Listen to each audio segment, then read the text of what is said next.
ગુજરાતમાં શરૂઆત કરવાની છે પ્રકૃતિના પ્રકોપ સાથે। દેશભરમાં ચોમાસું આફતનું રૂપ ધારણ કરી રહ્યું છે। ક્યાંક વાદળ ફાટતા જનજીવન અસ્તવ્યસ્ત બન્યું છે, તો ક્યાંક પૂર અને ભારે વરસાદે રસ્તાઓ, ઘરો અને ખેતીને બાનમાં લીધા છે।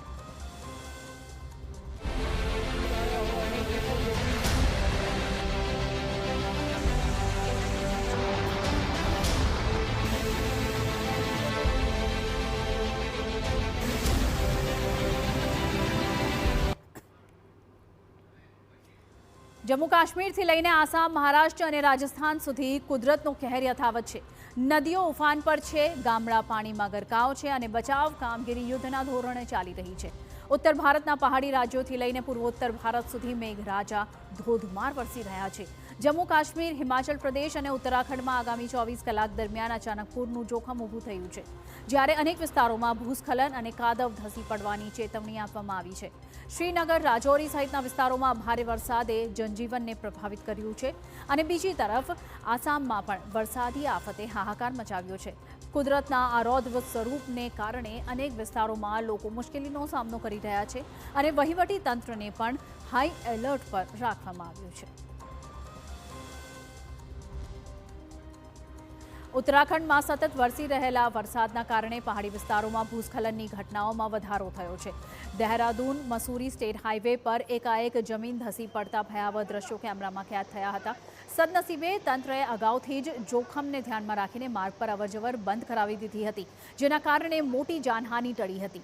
जोत जोतामां रस्तानो मोटो भाग धसी पड़ता जिला तंत्रए आगामी आदेश सुधी देहरादून मसूरी मार्ग संपूर्णपणे बंद करवानो निर्णय लीधो छे। सतत वरसादने पगले लोकोने बिनजरूरी मुसाफरी टाळवा अने सतर्क रहेवानी अपील करवामां आवी छे।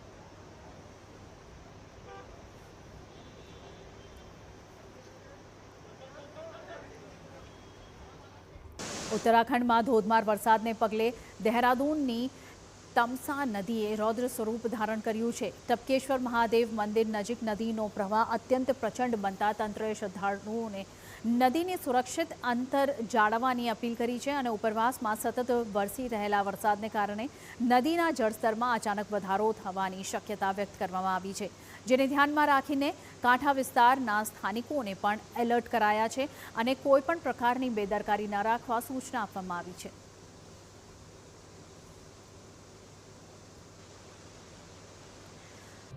जम्मू काश्मीरना गांदरबल जिल्लाना सफापोरा विस्तारमां वादळ फाटवानी घटनाए भारे नुकसान सर्ज्યું છે, જ્યારે કે કારગિલમાં આવેલા અચાનક પૂરે અનેક ઘર, વાહનો અને ખેતીની જમીનો અને સાથે જ બગીચાઓને ભારે નુકસાન પહોંચાડ્યું છે। પાણીના પ્રચંડ પ્રવાહમાં અનેક વાહનો તણાઈ ગયા હતા, જ્યારે કાદવ અને કાટમાળ રહેણાંક વિસ્તારોમાં ઘૂસી જતા લોકોમાં ભયનો માહોલ સર્જાયો હતો। અનેક વૃક્ષો ધરાશાયી થયા હતા અને કેટલાક પુલને પણ નુકસાન પહોંચ્યું છે। वहीवटी तंत्र और राहत एजेंसीओ असरग्रस्त विस्तारों में नुकसाननो सर्वे करी राहत सामग्री पहोंचाडवानी कामगीरी में लागी गई है। तो जम्मूना कठुआ जिला में मूसळधार वरसादे आफत सर्जी है। साथ ज साबा कठुआ ने जोड़ता महत्वना पुलने भारे नुकसान पहोंचता तेने तात्कालिक असरथी बंद करी देवामां आव्यो छे। जिला कलेक्टरे स्थल पर पहोंचीने स्थितिनी समीक्षा करी हती। अन्य एक पुलमां पण नबळाईना संकेतो जोवा मळता सावचेतीना भागरूपे वाहन चालकोने वैकल्पिक मार्गो तरफ वाળી देवामां આવ્યા છે। આ સાથે છેલ્લા 24 કલાકમાં જમ્મુ કાશ્મીરના અનેક વિસ્તારોમાં ભારે વરસાદને પગલે પૂર જેવી સ્થિતિ સર્જાઈ હતી। હવામાન વિભાગે રાજ્યના તમામ જિલ્લાઓ માટે ઓરેન્જ એલર્ટ જાહેર કરી વાદળ ફાટવા, અચાનક પૂર અને ભૂસ્ખલનની ચેતવણી આપી છે।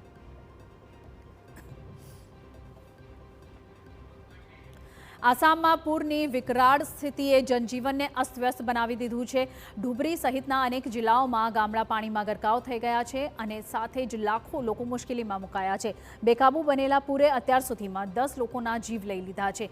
અનેક ગામો ટાપુમાં ફેરવાઈ ગયા છે, જ્યારે કે હજારો લોકો રાહત શિબિરોમાં આશરો લેવા માટે મજબૂર બન્યા છે।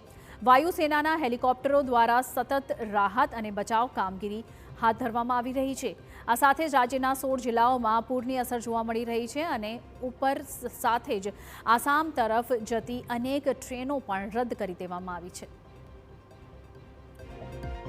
આસામના જોરહાટ સાથે જ શિવસાગર અને ચરાઈદેવ જિલ્લાઓમાં ભારે વરસાદ બાદ પૂરનું સંકટ વધુ ગંભીર બન્યું છે। આ સાથે જ આપણે જણાવી દઈએ, ભોગદોઈ નદી ભયજનક સપાટીની ઉપર વહેતા નીચાણવાળા વિસ્તારો પાણીમાં ગરકાવ થઈ ગયા છે. અનેક ગામોમાં પાણી ઘરો સુધી પહોંચી ગયું છે, જેના કારણે લોકોને સલામત સ્થળે ખસેડવાની ફરજ અત્યારે તંત્ર તરફથી કરવામાં આવી રહી છે. આ સાથે જ શાળાઓ અને સરકારી કચેરીઓમાં પણ પાણી ભરાઈ જતા સામાન્ય જનજીવન ખોરવાઈ ગયું છે. રસ્તાઓ અને તટબંધોને પણ નુકસાન પહોંચ્યું છે અને સાથે જ વાહન વ્યવહાર પણ ખૂબ ખરાબ રીતે પ્રભાવિત બન્યું છે. વાત કરીએ મહારાષ્ટ્રના ભંડારાની, તો ત્યાં છેલ્લા 24 કલાકથી પણ વધુ વરસાદ સતત વરસી રહ્યો છે, જેના લીધે જનજીવનને ભારે અસર પહોંચી છે. ખાસ કરીને તુમસર શહેર અને તકિયા જેવા જે નીચાણવાળા વિસ્તારો છે ત્યાં પાણી ભરાઈ જતા પૂર જેવી સ્થિતિ ઉત્પન્ન થઈ છે. શહેરની સડકો જાણે નદીમાં ફેરવાઈ ગઈ હોય તેવા દ્રશ્યો જોવા મળી રહ્યા છે. ડ્રેનેજ સિસ્ટમ સંપૂર્ણપણે નિષ્ફળ નીવડતા પાણી સીધું જ ઘરો, દુકાનો અને ગોડાઉનમાં ઘૂસી ગયું છે. વેપારીઓને લાખો રૂપિયાનું નુકસાન અત્યારે વેઠવાનો વારો આવી રહ્યો છે, જ્યારે કે ખેડૂતો પણ ખેતરોમાં પાણી ભરાતા ચિંતિત બન્યા છે. તો રાજસ્થાનમાં 2 અઠવાડિયાના વિરામ બાદ ચોમાસાએ ફરી જોર પકડ્યું છે. સિકર જિલ્લામાં માત્ર 6 કલાકમાં જ 3 ઇંચથી વધુ વરસાદ નોંધાતા અનેક વિસ્તારોમાં પાણી ભરાઈ ગયા છે. આ સાથે જ આપણે જણાવી દઈએ, ગોકુલપુરા પોલીસ સ્ટેશનમાં પાણી ઘૂસી જતા SHOની ઓફિસ પણ જળબંબાકાર બની ગઈ હતી. આ સાથે જ હવાલાતમાં રહેલા કેદીઓને સલામત સ્થળે ખસેડવાની ફરજ પડી હતી. શહેરના અનેક વિસ્તારોમાં 2 થી 3 ફૂટ સુધી પાણી ભરાતા રસ્તાઓને નુકસાન પહોંચ્યું છે, જ્યારે કે નદી નાળાઓ ઉફાન પર છે. 2 ટ્રેનોના સમયપત્રક પણ તેની અસર ટ્રેનો પર જોવા મળી છે.